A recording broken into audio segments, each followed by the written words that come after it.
there should be some kind of USB port on us or some kind of plug-in on our body somewhere, don't you think? I know that sounds stupid. That sounds absolutely almost hilarious. Sadly though, is we're being programmed. Today we're going to talk about that programming. And really there probably is a plug somewhere on our bodies because we don't realize how much when they plug it in, what they're changing, what they're telling us, we're actually starting to believe it. Propaganda and psyops are really good at manipulation. Well, today we're going to talk about just that. You're being programmed and you don't even know it. Let's jump into it. Today's video starts right now. Hear the birds and see the sun. Side by side our fears are done. We are literally in the information age. Everything that we get is just so much information. And the question is, what is that information telling us and what is it training us to do? 5 steps. We're going to talk about 5 steps of your programming right now. And if you don't believe you're being programmed one of these ways, then your children are. You're not being impactful to your children. You're not being impactful to the next generation. They are. Number 1, the invasion. Now, when I say invasion, you know exactly what I'm talking about. However, there's 3 invasions right now, and you are spun on each one of them. So on our own border, one side is saying it's too much. The other side is saying, well, we need to help them.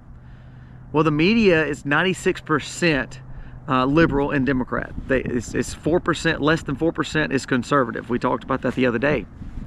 So how does the media spin our border? Well, they show you children. They talk about cages. They show people drowning in the Rio Grande. They talk about the fact that they have no food and they're running from smugglers. They're running for traffickers. What does that do? Well, that pulls on our heartstrings. So we then say, you know what? We want to take care of them. It may not be all right, but we don't want them to starve. We don't want them to hurt. So we're manipulated to believe, well, they're not supposed to be here, but we want to help them in certain ways. But for the most and majority of people that say we want to help them, especially one side of the aisle, what they're actually saying is we're wanting to help the women and children. However, that's less than about 30% of the people coming across the border. What about the other 60%? Are they military-aged men?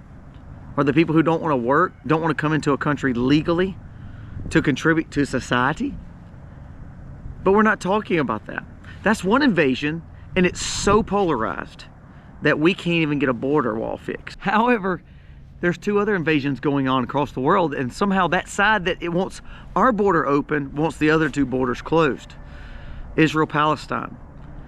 The same people who want our border open, who wants to care for the people, the media who wants to care for the people here in America illegally, wants to protect the Palestinians who infiltrated one other country. No matter what side of the aisle you're on, no matter how you believe about Israel, Palestine, it's amazing how we're saying, no, we don't want Israel to go into Palestine because we believe that's a sovereign area. They didn't cause the mischief and problems.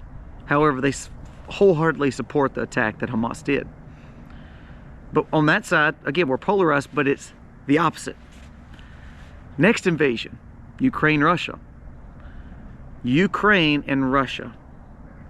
We will literally spend hundreds of billions of dollars protecting a border that's not even ours for a situation that we don't even know about and don't really understand, because this is the same group of people that's been really infighting over land for years and years and years. However, the interest is money. The interest is power. The interest is closing their border because we don't want them infiltrating. But again, our border is different.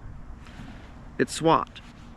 But you're being programmed because the media is telling you these narratives. They're showing you the children on our border, but they're not showing you the harm of the problems of not closing borders for any area.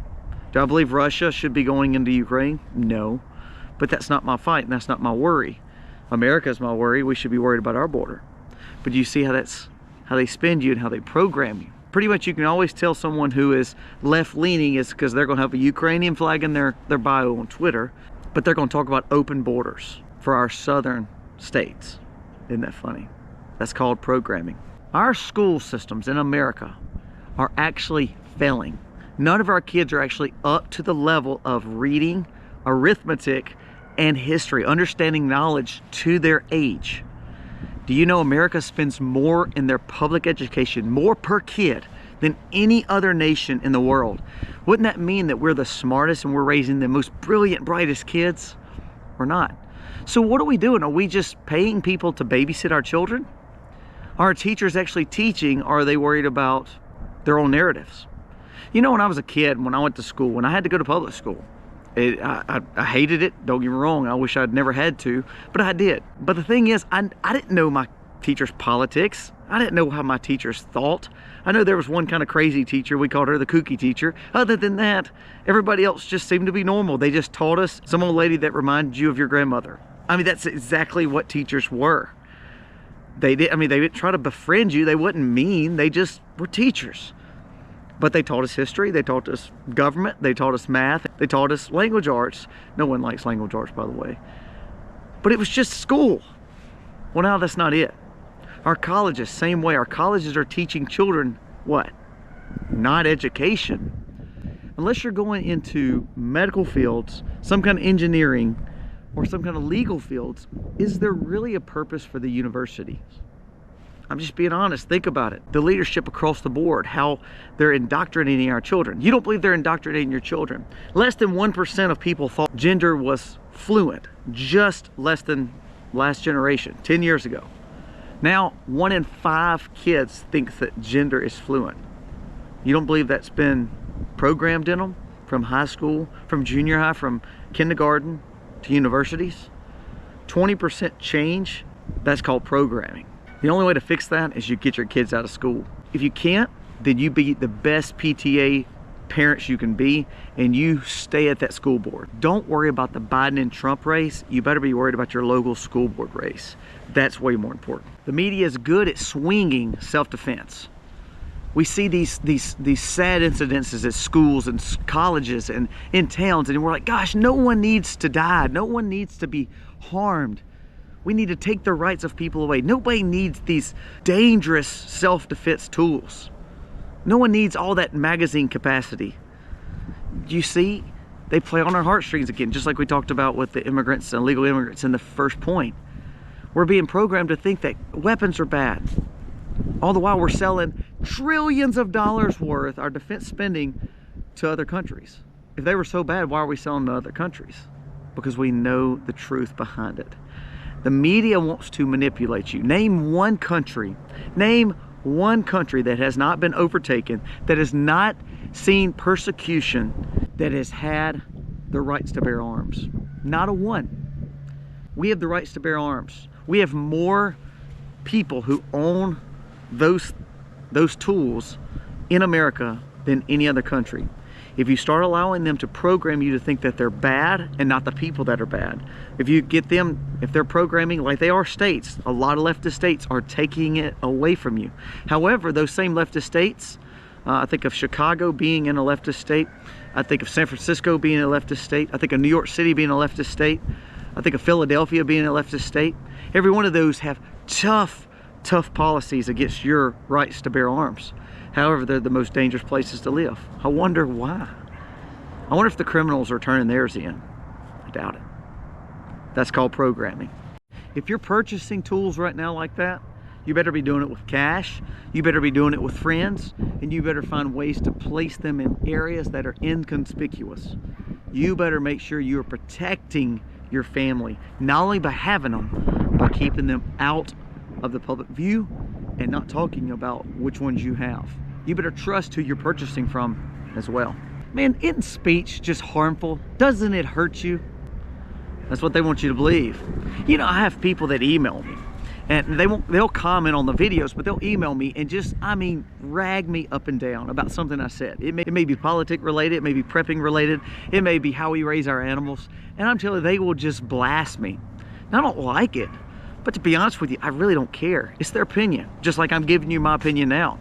I tell people all the time, start a YouTube channel, start a Twitter feed, start a Facebook channel, I don't care. Start something and get your opinion out. Maybe it can impact somebody in the right ways, or it makes people think and say, you know what, that person is a crazy idiot. But the problem is, if we tell people, well, we have to censor what they're saying because it hurts them, it's harmful. Aren't we a bunch of weak people? If someone telling me how stupid I am, or how bad I am, or how my politics is so wrong, if that harms me or hurts my feelings, we really are losing our touch in America. I think of our leaders in yesteryears, our founding fathers. I imagine they were some pretty tough guys. They dealt with a lot of tough living situations. Think about healing.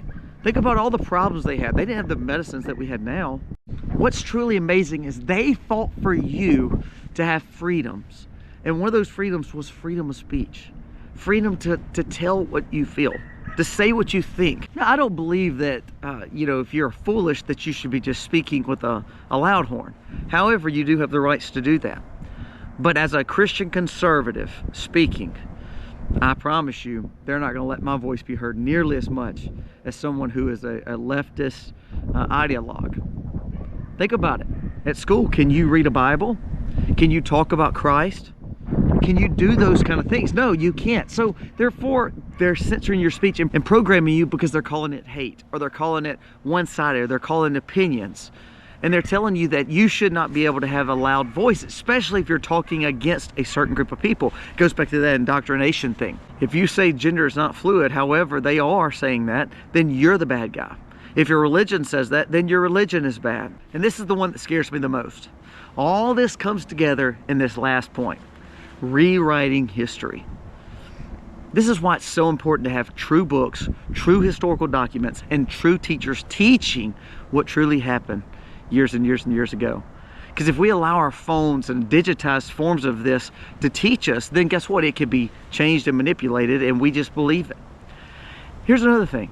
If you don't know it yourself, you need to do your research, because if you're only getting your information from other people, who's to say that's true and that's right? Who's to say they're telling you the truth? Because they could be programming you one way or the other. When we rewrite history all because we want to pass a certain narrative, then what we're doing is we're becoming programmable. And we're trying to program other people. Think how many things you've heard on the news or read in the news that has been so manipulated to find out it's not true. Think about 2020. Think about all the stuff we heard to find out some of it wasn't true. Think about all the things that you've heard in history that you realize, well, it's not true. All because if we change history, then they can make you believe just about anything, about any situation in any scenario. So now it comes down to you. You have to be responsible for you and your family. You have to understand that to teach your children, that's your command, not the school system. To have the freedoms that you have, it's because you have to fight for them. You have to realize those freedoms. If you're worried about your kids' woke ideology in school, get your kids out of the school. If you're worried about your church not teaching what they should be teaching, do your own research in your Bible, dive deep, and understand what God is really trying to show you there. You can't solve the invasion. You just can't. That's way bigger than you and me.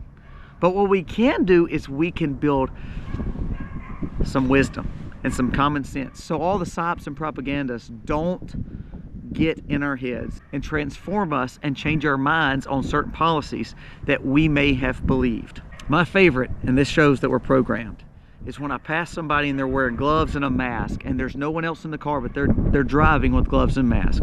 Still to this day in 2024, that's happening. I look at that person, I say, that's what programming does right there. And don't deny it, you've seen it too. They're driving in their car with mask and gloves, and that proves that you have been programmed. Now I know most of you people probably are not programmed, but a lot of Americans are. So now I challenge you to gain wisdom, to seek common sense, ultimately seek Christ, because that's where we get true wisdom from. When we start doing that and we start raising our children the right ways, we start keeping them away from the psyops and propaganda. We quit living our whole life with our phones in our hands and watching mainstream media. When we stop doing that stuff and we start doing the right things, then we're gonna realize we're awakened and not woke, and we're gonna see life and truth for what it is. Guys, thank you so much for watching. Just a little rant today. I'll be honest with you. I'm sick and tired of the things that have been taught to us. I don't want to see the pendulum swing one way or the other. I just want people to have common sense and wisdom to say, it's time to wake up. Guys, thank you so much for watching. Again, God bless. Let me know your thoughts below, because that helps us with YouTube. Give us a thumbs up if you like the content and subscribe to the channel. Happy homesteading, y'all.